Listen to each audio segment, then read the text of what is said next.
Asociación Romero Esteo, os doy las gracias por venir a este acto doble del día de hoy, un acto que se ha demorado ni más ni menos que 2 años. Llevamos 2 años preparando esta actividad, el primero por la causa de la pandemia. Lo podíamos haber hecho, pero ustedes entenderán que no tenía sentido tanto esfuerzo para limitar este aforo a 25 personas. Entonces hemos preferido esperar 2 años y poderlo hacer hoy, ya más que en plenitud, digamos que con optimismo, ¿no? Lo que os vamos a presentar hoy es un día realmente de experimentación, es un día de prueba. Todo lo que sea relacionado con Romero Esteo, ustedes entenderán que siempre es prueba y error. Entonces, eso es lo que nos tiene pues, interesados en intentar encontrar un camino estético por el cual las tragedias, que es en lo que nos centramos hoy, de Romero Esteo, puedan llevarse a escena. Las tragedias son muy complejas, y más que complejas son además muy laboriosas. Entonces hay que encontrar un mecanismo que se ajuste a la realidad de estos tiempos. Y en eso estamos. Entonces la primera parte va a ser una conferencia donde nos van a situar sobre la poética de esas tragedias, y la segunda parte va a ser un concierto experimental donde lo que vamos a unir son 2 músicas muy distintas en los extremos. Una música, un sonido, más que una música, un sonido arcaico y un sonido electrónico. Y eso lo vamos a unir con la voz de un actor y de un coro. Entonces vamos a comprobar cómo funciona eso. Si ese experimento sale bien, se nos van a abrir las puertas para poder producir de una manera más sencilla y más económica las tragedias de Miguel. Ya sabéis que su obra se divide en un corpus de grotescomaquias, que él las llamaba, que eran las comedias primeras que realizó, y un segundo bloque, que son las tragedias a partir de los años 80, que empieza a escribirle, por la cual recibe el premio Tartessus de la Unión Europea y el premio nacional y todo esto. Entonces, nosotros que estamos intentando mantener la obra de Miguel viva, y no solamente la obra, sino su espíritu. Por eso lo que nos interesa cada vez que hacemos una actividad, presentaros a artistas, a creadores que trabajan sin miedo en una línea totalmente de experimentación y de búsqueda. En ese camino estamos. Quien nos quiera seguir puede seguirnos, y quien no lo considere, pues...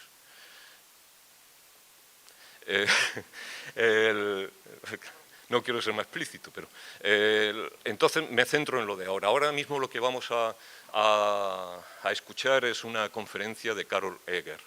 Carol Eger es catedrática en la Universidad de Estrasburgo y está especializada no solamente en Romero Esteo, está especializada también en todo el teatro contemporáneo español. También ha hecho investigaciones y ediciones en el teatro clásico, pero su fuerte, en lo que nos está aportando a nosotros más, son en sus investigaciones en el teatro contemporáneo. Y en concreto, dentro de un movimiento que se llamó el teatro silenciado, o teatro del silencio, el teatro maldito, que es como nosotros le llamamos, que abarca a autores como Luis Riaza, el propio Romero Esteo, Francisco Nieva y otros. Entonces, ella está especializada, y no solamente en la obra dramática, sino que ha sido la primera persona que ha estudiado a fondo la poesía de Miguel. El año pasado también lo dedicamos a la música, y el anterior se dedicó a la poesía. Y ahí pudimos ver, y ella tuvimos la oportunidad de escucharla, pues un Miguel Romero Esteo, poeta, que estaba prácticamente desconocido como tal. Gracias a sus trabajos y a sus investigaciones, eso está puesto al día. Pero os quiero comentar una cosa más y acabaré. A la Universidad de Estrasburgo, nosotros desde Málaga le estamos muy agradecidos.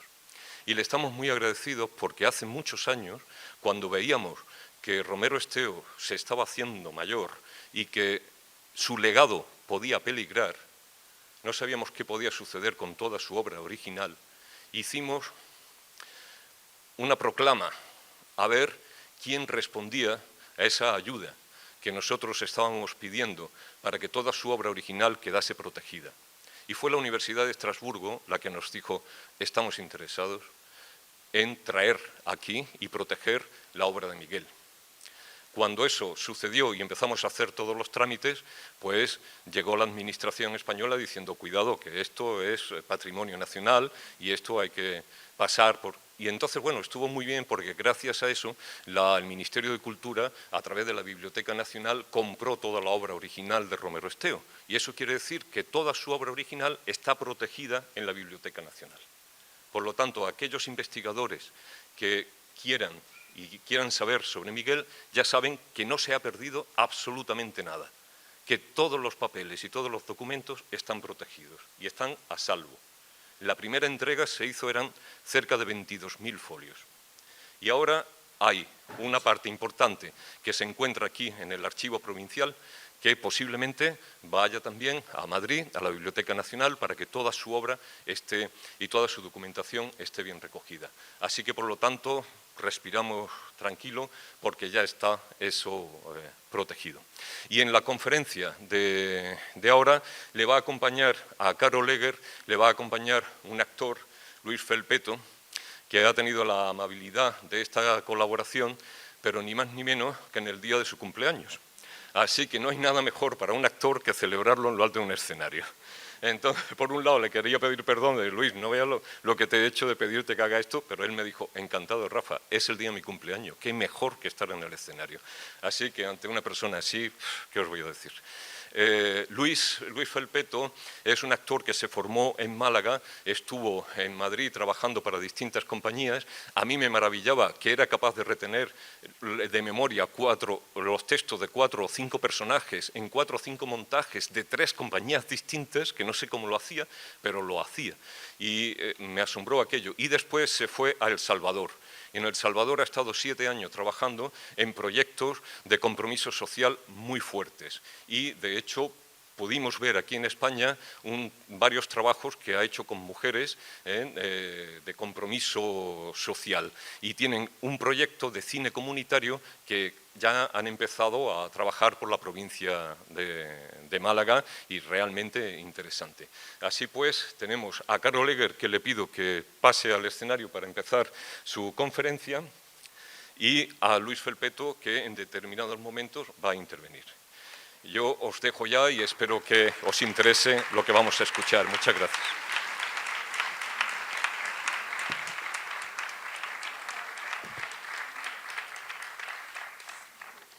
Bueno, muchas gracias, Rafa, pero me ha reservado una entrada de actriz cuando yo soy universitaria, ¿eh? En realidad, bueno, buenos días a todos y a todas. Primero decir que es para mí un gran placer estar aquí para hablar una vez más de la obra de Romero Esteo. Quiero dar las gracias evidentemente a Rafa Torán, también a Carlos de Mesa y a todos los organizadores de este nuevo otoño Miguel Romero Esteo por permitirme estar aquí hoy con vosotros. Mi gratitud va también a Luis Felpeto, que con mucha generosidad aceptó decir las citas de Tartessos, y esto a pesar de que se las mandé muy tarde y no tuvo mucho tiempo para trabajarla, ¿no? Así que a Luis mis disculpas y mis muchas gracias también, ¿no? Bueno, ya sabéis que hace años que me deslumbró la obra del maestro, y en el pasado estudié bastante el ciclo de las Groteskomaquias, este teatro ceremonial y neobarroco que me había parecido en su momento lo más novedoso y lo más relevante en las dramaturgias de la segunda mitad del siglo XX, pero era sin contar con el ciclo de las tragedias tartésicas que hasta ahora no me había atrevido a tocar, ¿no? Y empecé a estudiar esta segunda etapa de su producción hace muy poco y, bueno, por una parte porque me parecía muy como descomunal, ¿no?, la tarea, ¿no?, pero como siempre resulta algo apasionante y que conecta una vez más con todos los campos del saber. Bueno, entonces hoy os voy a hablar de Tartessos, la primera de las tragedias, que como sabéis está sacada de una larga investigación etnográfica a propósito de la antigua civilización tartésica, que habría conocido su apogeo entre 1200 y 900 a.C. en el suroeste de la península. Bueno, ya dije a propósito de las grotescomaquias lo que de esencial parece tener ese teatro. Hablé de su carácter vital, indispensable, de su relación al principio de todo, a la risa y el llanto, al terror y a la piedad, como diría Aristóteles. Pues estas características me parecen todavía más hondas en el ciclo de las tragedias, que consta, como sabéis, de 7 partituras teatrales que, a mi forma de ver, tendrían que ser abordadas no a partir de las herramientas tradicionales de análisis del texto dramático, sino a partir de la noción de ritmo, entendida esta palabra ritmo en una acepción cercana a lo que entiende Henri Mechonic, es un lingüista francés, por ese término, volveré sobre ello. Habría que revisar tal vez la biblioteca Romero Esteo para saber si el maestro conocía la obra del lingüista francés que falleció en el 2009. De no ser así, pues sería un argumento suplementario que añadiera al carácter visionario de la obra de Romero Esteo, que siempre finalmente parece adelantarse en todos los dominios del conocimiento. Bueno, Tartessos, un memorial de las tinieblas, es el subtítulo, consta de 424 páginas y yo creo que basta el dato para comprobar de entrada el carácter irrepresentable de esta obra en toda su extensión. Bueno, eso ya pasaba con las grotescomaquias. Se compone de 84 liturgias que se estructuran en 2 partes, 2 jornadas de la solemnidad, como las llama, y tienen las dos un número equilibrado de liturgias, 41 para la primera parte, 43 para la segunda, y la tragedia es primero la de un pueblo, el de Tartessos, ya sabemos que no es una ciudad sino una civilización, en vísperas de su desaparición inexplicable, hacia el siglo VI antes de Jesucristo, y en la cual el lector espectador va a poder encontrar en medio de una profusión de indicaciones espaciales algunas referencias precisas a unos espacios concretos y atestiguados de la geografía andaluza prerromana. No sé si Miguel pudo llegar a conocer, nos hacíamos la pregunta con Rafa hace un momento, si pudo llegar a conocer las excavaciones del Turrunuelos del 2017, donde se encontró el yacimiento, creo, más importante a propósito de esta civilización. Bueno, en la obra de Miguel Romero Esteo, a contracorriente de un movimiento que durante la segunda mitad del siglo XX había visto el texto suplantado por la puesta en escena, la lengua en esta obra es el fundamento de unos textos que organizan meticulosamente el caos, sea en los textos jubilosos que desbordan de sensualidad, de vida y de movimiento, de ritmo y de emociones, como pueden ser las grotescomaquias, como en esta especie, cito, es una cita de Romero Esteo, de historiófilas reconstrucciones arqueológicas bastante aproximativas con respecto al contexto cronológico etnográfico de la acción dramática. Es él mismo quien define estas tragedias así. Bueno, por eso Tartessos, así como en las tragedias siguientes, Tartessos está escrita en gran parte en una lengua inventada, que el autor afirma haber transcrito de un alfabeto o de un silabario tartésico, pero yo creo que, bueno, Romero Esteo dice haber hecho una transliteración de la escritura tartéstica, tal y como aparece en las estelas de los yacimientos, Pero esta afirmación parece carecer de fundamento científico, ya que los investigadores no están de acuerdo sobre lo que representa realmente esta lengua. Así que yo creo que es una invención de su parte.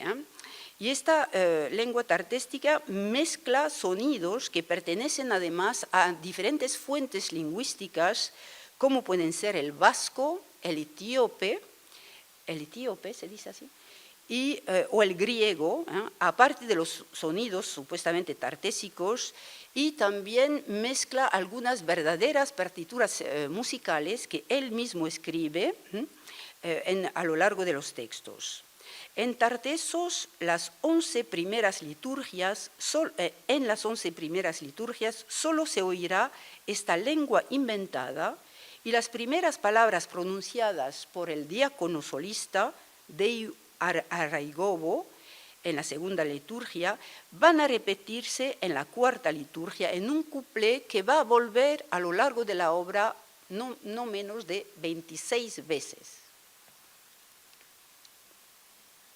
Kiarcuna beke kuntai, rícula eisadea, sancuresicum beke kunai, coerculi valeis ribaueira, ursaba deir duesicu, sana beke cuni. Cuando el texto pasa al castellano en la liturgia 11, Onócopo, el hijo mayor del rey de reyes de Tartesos, o Olipos o los Honoros, también se dirige al dios del sol. Óyeme tú, Arairgobo, el sol, óyeme del idioma no mío, óyeme del no idioma mío de los océanos y las lluvias, del no idioma de los gigantes. Arairgobo, tú, el gran dios del sol, Arairgobo, tú, el dios de Tartesos, tú, Arairgobo, el gran sol de los cielos y las tierras y las aguas. Ya desde el incipit, el lector espectador se ve sumido en un universo poético y cadenciado de imágenes y sonidos mezclados, de los que Fernando de Diego intentó mostrar la armonía. Analizó en el cuplé en lengua tartésica la isotopía, de la que no duda que sea voluntaria, entre el sistema fonético español y la música interpretada por los diáconos de los dioses del sol. Muestra así que a la oposición entre los fonemas sonoros y las nasales y el fonema sordo K, contenidos en el canto litúrgico, corresponde la oposición entre los sonidos graves de las percusiones y instrumentos de viento y los sonidos agudos de, por ejemplo, la campanilla, los cascabeles y el almirez de bronce que se utilizaba en la época como instrumento de música. A estos contrastes manifiestos en la pronunciación del cuplé habría que añadir la repetición de numerosos diptongos, hay unas 10 diptongos en el solo cuplé, en lengua tartésica, y también habría que añadir la frecuencia totalmente inusitada de las esdrújulas, rícula, coérculi, óyeme, óyeme, que afectan de manera singular la prosodia del fragmento.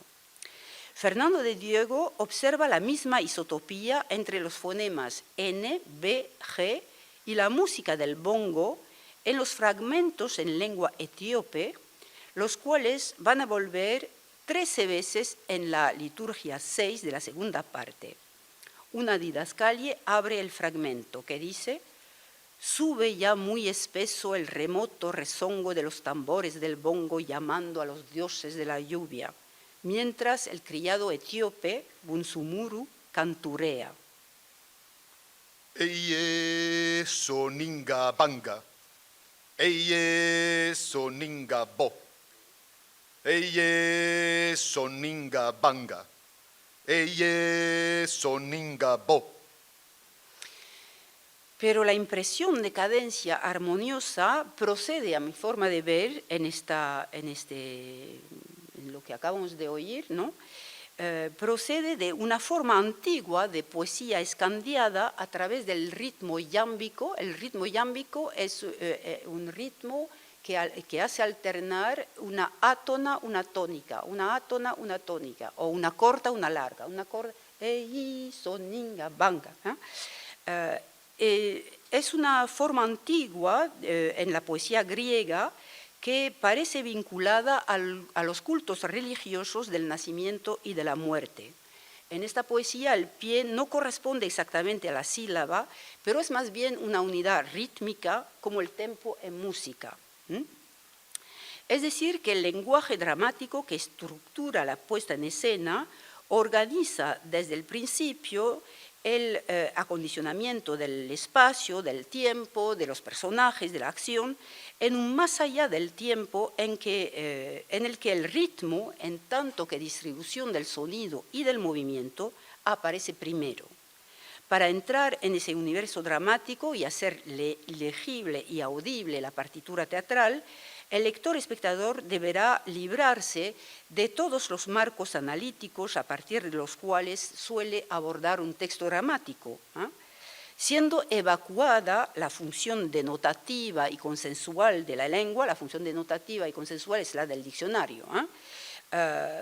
Deberá entonces dejarse arrastrar sensorialmente en una ceremonia dinámica y sonora en la que todas sus referencias serán dañadas. Por otra parte, las didascalias, cuyo tratamiento es eminentemente creativo, en la vía abierta por Valle-Inclán a principios del siglo XX, pues las didascalias pesan tanto, sino más, que los diálogos en lengua inventada o en castellano en la masa textual. Además de su dimensión convencional, funcional o instrumental, cuando la didascalia dice cómo se hace la acción o cómo se enuncia una réplica, la didascalia en Romero Esteo es parte integrante no solamente del texto dramático, pero igualmente de la dramaturgia. En efecto, le permite el espacio didascálico al autor no solamente edificar las imágenes del decorado, de describir minuciosamente la apariencia de los personajes, sus vestidos, sus tocados, sus peinados, sus actitudes, en una recreación elaborada que saca de sus investigaciones etnográficas, por ejemplo, saca lo de los vestidos y de los peinados, de los dibujos que encuentra en las cerámicas tartésicas, que realmente ha ido indagando, ¿no? y viendo desde muy cerca, ¿no? También le permite recrear los gestos, los movimientos, la entonación de la voz, elaborar cuidadosamente una partitura musical y acústica, pero también fundir el texto, el fondo sonoro y los movimientos gráficos de los personajes en un mismo crisol estético, el de una ceremonia originaria en la que los fundamentos de la civilización occidental se confunden con los fundamentos de lo humano. La didascalia, fuente de tensión, del mismo modo que el diálogo, crea así una atmósfera que solicita permanentemente al lector-espectador y al director de escena, y su factura eminentemente literaria y poética utiliza las más veces los mismos recursos estilísticos y retóricos que los que se aplican a los diálogos. Bien, en el génesis antropológico de lo sagrado que Óscar Cornago Bernal, en un libro enorme que se llama Pensar la teatralidad, sobre la obra de Romero Esteo, yo creo que es el mejor especialista de su obra, pues es en el génesis antropológico de lo sagrado que establece, a partir de todas las referencias posibles, Otto, Durkheim, Nietzsche, Benjamin, Adorno, etcétera, etcétera, pues mostró de manera magistral cómo el concepto de sagrado se opone a lo profano, al tiempo lineal de la historia, así como al saber y al discurso lógico y racionalista, dominado en la modernidad por la idea de progreso, para convertirse en una preocupación central de numerosas disciplinas científicas a lo largo del siglo XX. La sociología, la etnología, la psicología, la historia de las religiones, y también preocupación central de numerosas corrientes artísticas que aspiraban a una renovación de las formas de expresión de esta misma modernidad. lo sagrado aparece así como una paradoja que amenaza la razón. Remite a un mundo interior y a una subjetividad que recupera el espacio sensible de la experiencia sensorial y se niega a reducir lo real a lo inteligible. Al mismo tiempo, fiestas, ceremonias y rituales lo inscriben en el espacio de lo colectivo, lo individual remitiendo más bien al orden de lo profano. Bueno, eso me lo voy a saltar. La obra de Romero Esteo se sitúa en esa vía, la de esa recuperación de un espacio sensible, sensitivo, alejada de un logos que ha mostrado sus límites a lo largo del siglo XX. Frente a los, bueno, yo creo que el progreso, que es un concepto central de la modernidad, no ha sido capaz de llevar la dicha a los hombres, como tampoco fue capaz de impedir la barbarie, ¿no? Y frente a los grandes cataclismos históricos que marcaron el siglo XX, frente a una violencia llevada a su paroxismo por el Holocausto, el molde de la tragedia tradicional le ha parecido demasiado estrecho a Romero Esteo, que se dio entonces por ambición, según su propia confesión, después de haber agotado los recursos de las grotecomaquias, de abrir el horizonte de lo trágico, de amplificarlo, de darle una resonancia acorde con los genocidios inimaginables que jalonaron la historia reciente. La ambición es entonces superar la contingencia histórica, superar lo mitológico, para situar lo trágico en el corazón de lo que llama unos conflictos socioantropológicos. El arte siendo para él no un medio para reflejar lo real, sino para extenderlo, para profundizarlo, para amplificarlo. Creando este memorial de las tinieblas, el dramaturgo invoca un tiempo primitivo vinculado al misterio y asocia su propia creación poética a la idea de otra creación, la de los orígenes de la civilización europea, resueltamente anclada, según él, en los territorios de Tartessos. La planificación del mundo se hace entonces a partir de una cosmogonía que busca, si no a explicar, al menos a compartir los eventos primordiales al inicio de la existencia del hombre, porque esta cosmogonía es, como lo afirma Mircea Eliade, cito, el modelo ejemplar de cualquier tipo de creación. Se trata entonces de volver a encontrar el soplo lírico de las grandes cosmogonías, y evidentemente en primer lugar el soplo lírico de la Biblia, entendida como en Henri Mechonic, no como un texto religioso, sino como un texto poético. Tenéis que saber que Henri Mechonic dio una versión traducida de la Biblia en la que realmente toda la traducción va orientada en el sonido y no en el sentido. O sea que lo que le interesa a Mechonic es el ritmo.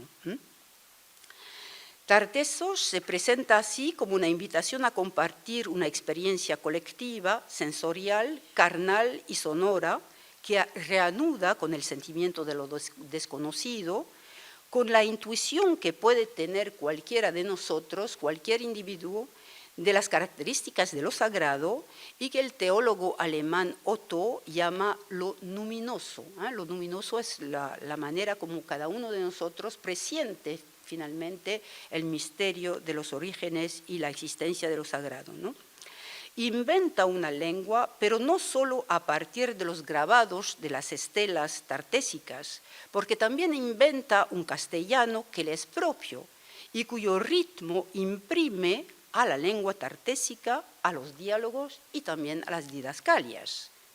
Se podría decir que la poética de Romero Esteo está vinculada a lo ético y a lo político, como en Mechonic es una actividad de creación y de transformación del mundo, y desde este punto de vista es indisociable de una política del ritmo concebida por el lingüista francés no como un elemento, entre otros, en el seno del texto, sino como su componente mayor. Como Echonique todavía, Romero Esteo rechaza la autonomización de las esferas del lenguaje y desde sus primeros escritos no deja de intentar extraer la lengua de los surcos estrechos en los que la mantiene encorsetada siglos de discurso sabio, mortífero y cartesiano. No sé si me da tiempo a citar a Romero Esteo, hay una cita que es realmente emblemática. Bien, una cita que me parece fenomenal de Romero Esteo. Pongamos que a ojo de buen poeta la auténtica profundidad está en la vida, en la realidad en que vivimos inmersos y no en los libros. Pongamos que las cosas vivas, concretas, suelen ser hondas, profundas, y que los conceptos abstractos, que es lo que la cultura occidental adora como realidades y profundidades, no son más que generalizaciones con poco tuétano y mucha cáscara. De la mano con los místicos, ahí está el sagrado, en lo sagrado, habrá que ir dando cuenta de que el pensamiento abstracto, el pensamiento cartesiano, no es más que un instrumental de análisis, una ortopedia de párvulos rematadamente pitusos. Y no es precisamente la realidad ni la vida, ni mucho menos la vida.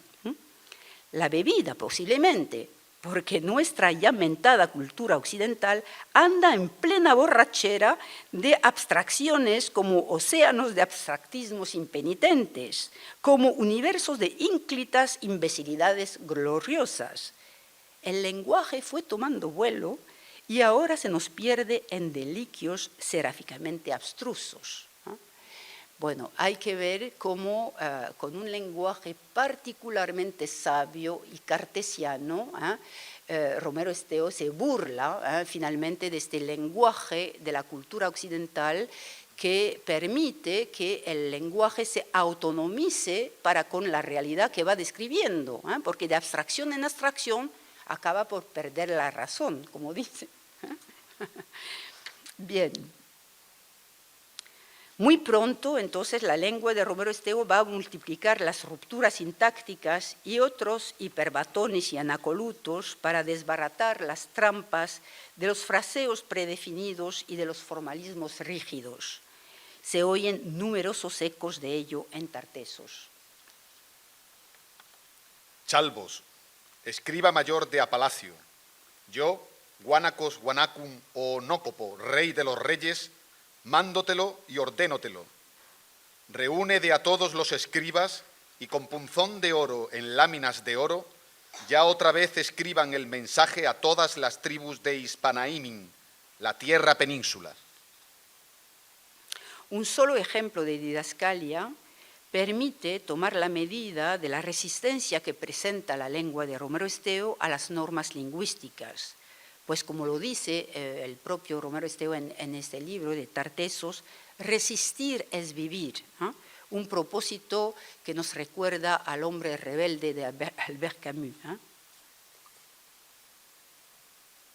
De al fondo, por mitad del gran ámbito basilical, por mitad de allí, temblorosas las pálidas campanillas de cristal y plata en la vara litúrgica de Iluquinó, llega de solemne y ceremonial lentamente Onócopo, a los hombros y ancho por mitad del suelo al arrastre el airoso manteo militar de las muchas escamas y amplio el vuelo.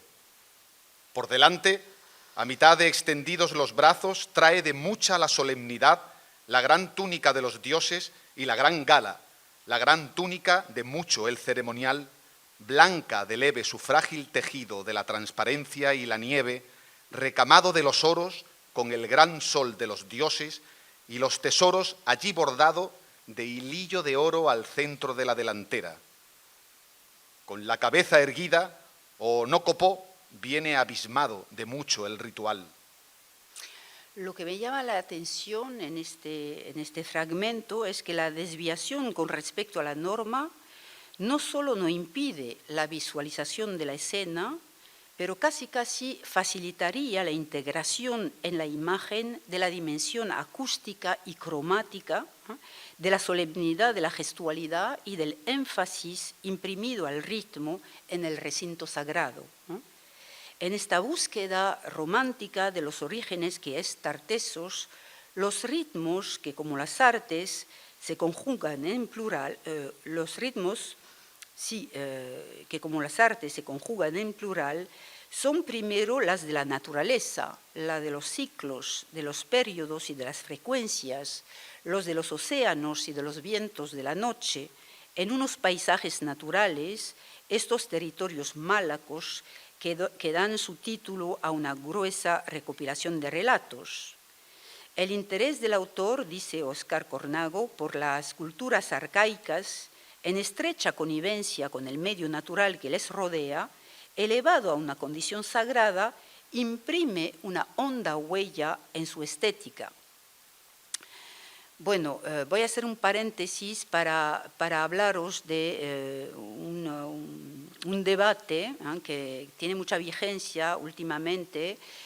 Siempre he dicho que Romero Esteo siempre parece adelantarse en todos los campos del saber a todos los debates que agitan el pensamiento contemporáneo, y hoy día, no sé si lo sabéis, pero uno de los debates más candantes en el dominio de la filosofía es el que pone en tela de juicio esa distinción fundamental que siempre ha hecho la antropología entre naturaleza y cultura.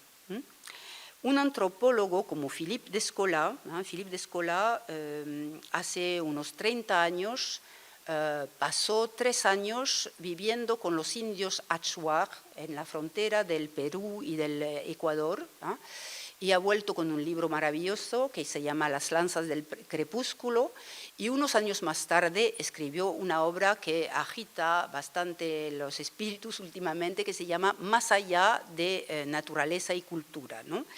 Entonces dice Philippe Descola que esta distinción solo existe en nuestro mundo occidental, y eso desde hace muy poco, porque, por ejemplo, en la Edad Media no existía esa diferencia entre naturaleza y cultura. No existe tampoco en la China, por ejemplo, o en la India, como tampoco existe plenamente en el mundo musulmán.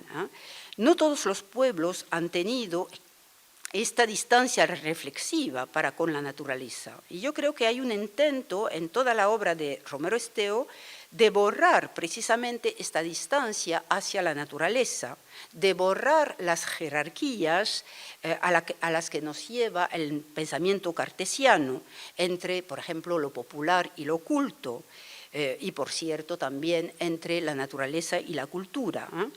Siempre su obra indagó en las grandes pasiones primitivas de los humanos, y no tuvimos que esperar las tragedias para entender que la temática de su obra gira finalmente en torno a la misma cosa: el mal, el misterio, la violencia, el miedo, el sexo, etc. Ya había apuntado hace años en este mismo Teatro Echegaray, hablando de bricolaje que había montado Rafael Torán, cómo surgía en esta obra reiteradamente el miedo, que era el miedo que había sentido de niño el niño Romero Esteo, al comprobar, por ejemplo, que la lluvia se colaba por su casa destartalada, es decir, la lluvia mojaba su casa, pero que es finalmente que él lo remitía a un miedo primitivo, el miedo de los primeros hombres frente a la falta de amparo, de protección, que remite también a una vulnerabilidad originaria que nuestro cerebro reptiliano nunca olvidó. Estas angustias arquetípicas de las que nos habla el psicoanalista Jung, por ejemplo. Bueno, por otra parte, quisiera decir que a pesar de la mucha erudición de la que procede Tartessos y todas las tragedias de los orígenes, no me parece para nada un texto difícil de entender. Es un texto partitura muy reiterativo, en el que, como lo dice Romero Esteo, la fabulación stricto sensu está reducida a la psicotrama argumental. Es interesante esa expresión, psicotrama argumental. Significa que la acción finalmente se basa en la energía de las pasiones. los celos, el furor, el miedo, el amor, el odio, etc. Lo que sí es difícil es entender su modo de funcionamiento, porque está fuera de lo conocido.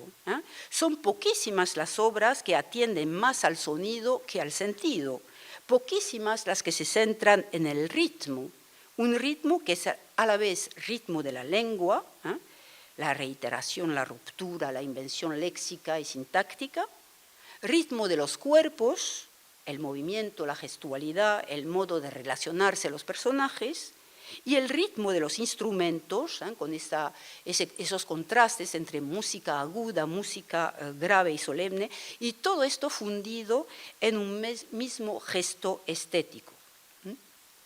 Bueno, era un paréntesis un poco largo, pero en fin.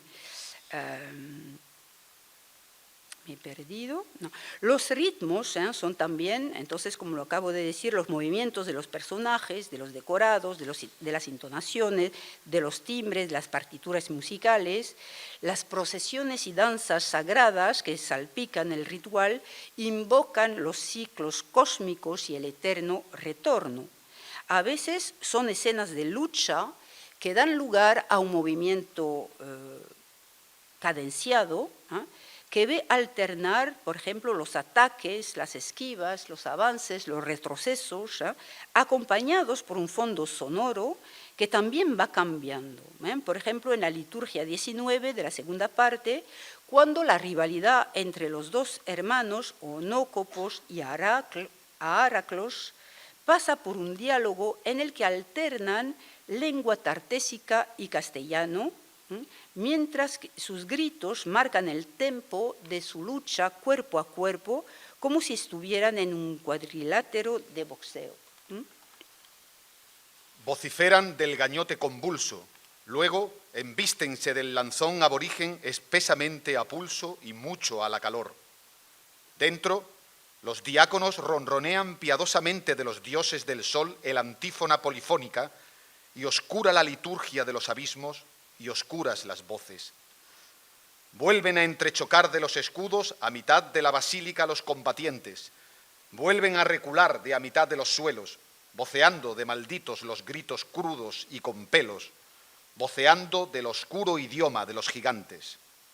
Y luego, después de algunos intercambios en lengua de los orígenes, carismado del espanto a la orilla del gong, piadosamente allí arrodillado del ceremonial, el mozuelo etíopo prostérnase reverencial de la cabeza a la mitad del suelo, y allí, lo mismo que un santo a la mitad del abismo y con el espanto. Y de nuevo, después de un breve diálogo, vuelta ya otra vez a embestirse, vuelta luego a recular para volverse a embestir. Al trasfondo, los tambores del bongo llamando a las lluvias, y los diáconos coreando de los dioses del sol el antífona polifónica y echándole de mucho el sacramento. El cuadrilátero se convierte entonces en plaza de toros con personajes animalizados. Vuelta a embestirse como toros, vuelta de ya otra vez a chocar de los escudos, tambaléase Onócopo de mala manera con saña fiera. Bueno, solo se trata de un breve ejemplo, truncado además por motivos de espacio, destinado a tomar la medida de este movimiento simultáneo de sonidos, música e imágenes móviles de una escena que se extiende sobre más de 27 páginas, extensión por otra parte bastante frecuente en la tragedia. El texto es aquí sobre todo cadencia y ritmo de la lucha. En toda la obra de Romero Esteo el ritmo procede también del uso de la repetición, ya lo hemos visto con el cuplé inicial, que volvía 26 veces, la repetición es masiva, obsesiva. Hay sin duda una voluntad de corroer el sentido, de depurar las palabras de su significado convencional, de cincelar, de tallar la lengua entre significante y significado, de trabajar en esta quiebra originaria entre la palabra y la cosa. La repetición está por doquier, como en las letanías, por ejemplo, que hacen un uso desmesurado de la anáfora haciendo una repetición a principios del verso.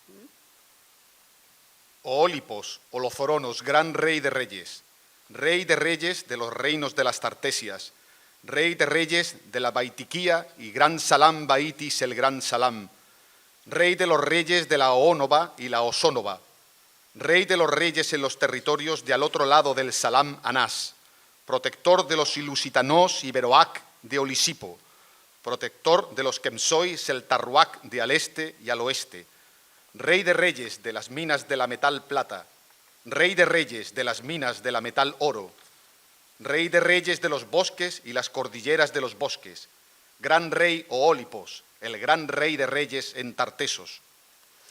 Bueno, luego sigue unos párrafos que estudian los distintos modos de la repetición a nivel retórico, pero me lo voy a saltar porque nos queda muy poco tiempo, ¿no? Bueno, me salto todo esto. Entonces, consciente del poder antitiránico inherente a la lengua, la escritura, no sé cómo llamarla, disidente, divergente, discrepante, no sé, reacia a cualquier tipo de norma de Romero Esteo, opta por una concepción holística del ritmo, totalizadora, significa, el cual, como en Mechonique, no se puede disociar de la significación del discurso. Crea además un espacio de intersubjetividad y de connivencia con su público, hecho posible por la parte creciente concedida a un receptor cada vez más emancipado. Esto es una referencia a Jacques Rancière, que escribió una obra que se llama Le spectateur émancipé, el espectador emancipado.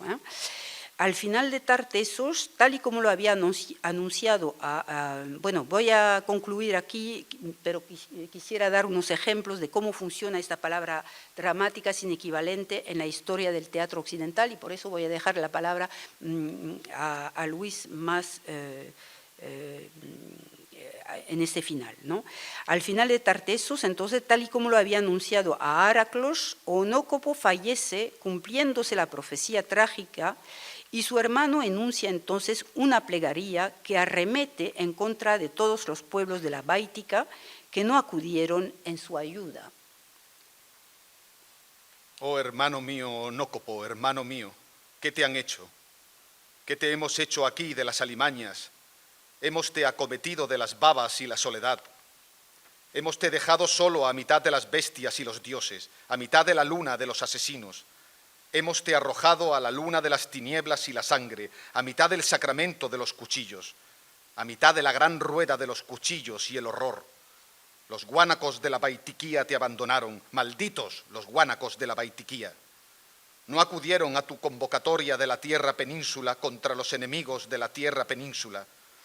No acudieron de la tierra península ninguna de las tribus, ninguno de los pueblos y naciones, ni los arébacos, ni los cuoni, ni los kemsoi, ni los calaicoi, ni los dourios, ni los salturrac y beroac, ni los masaguas, ni los cántabros, ni los murainos, ni los asturios, ni los huásconos, ni los nafarroac, ni los pirenaicoi de la Ilerda y la Garunda, ni de Tarraco y Sacunto los iberoac, ni de Gran Salán el Ayos, el Gran Salán de los iberoac. También recordamos que no es lo religioso lo que interesa a Romero Esteo en las liturgias, sino lo sagrado, y también arremete contra los diáconos venerables. Hipócritas de los dioses del sol, víboras de los dioses de las tinieblas, lo habéis asesinado de la envidia. Lo envidiabais de gigante, lo envidiabais de gran hijo, de gran sol, Arairgobo el sol. En este final apoteósico también se eleva la voz del archidiácono Urumburu. Yo defiendo a Tartesos la isla, Tartesos la ciudad. Las defiendo de la estirpe de los degenerados. Y resuena la respuesta de Heraclos. No, tú ahógaslas de las tinieblas y de la sangre. Tú las conculcas de la muerte, tú apestas de la muerte. Todos vosotros apestáis de la religión, apestáis de la muerte. Por fin los diáconos de los dioses del sol agarran a Heraclos, el cual en medio de un relámpago, dice la didascalia, atruena entonces solemnemente el gran trueno y mucho el bozarrón, y lanza su grito final hacia la libertad. Contra el negro sol de la muerte, Algún día los pueblos todos de la tierra insurgirán y elevarán de a mitad de los vientos los árboles de la vida, los árboles de la libertad. También se oirán algunas notas de poesía cuando la muchacha Urchaili, sea en canciones angelicales y ligeras, sea en el lamento que vamos a oír ahora.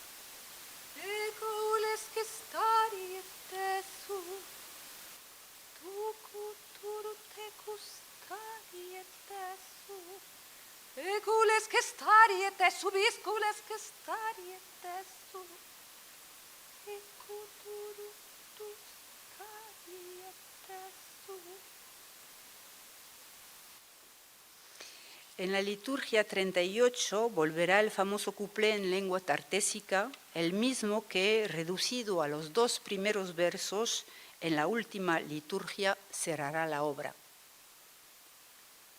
Kiarkuna beke kuntai, rícula e isadea, sancuresicum beke kunai, coerculi valeis ribaueira, ursaba deir duesicu, sana beke cuni.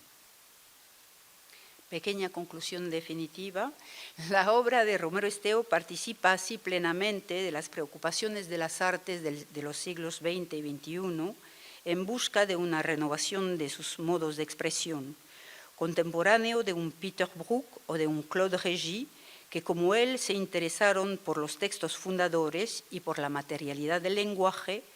Romero Esteo pone en escena la oralidad y haciéndolo invita a su público a compartir colectivamente en el aquí y el ahora de la representación imaginaria o real, una experiencia casi carnal en la que se trata de respirar el texto, de llevar en sí sus cadencias, sus sonoridades, su prosodia, sus connotaciones, su poder de irradiación, de volver a encontrar a través de una lengua originaria una suerte de esencia performativa de la lengua, de la palabra, que corresponda al ritmo y permita comprobar, como lo dice Mechonique, que hay entre el vivir y el decir una intimidad que hace la especificidad de lo humano.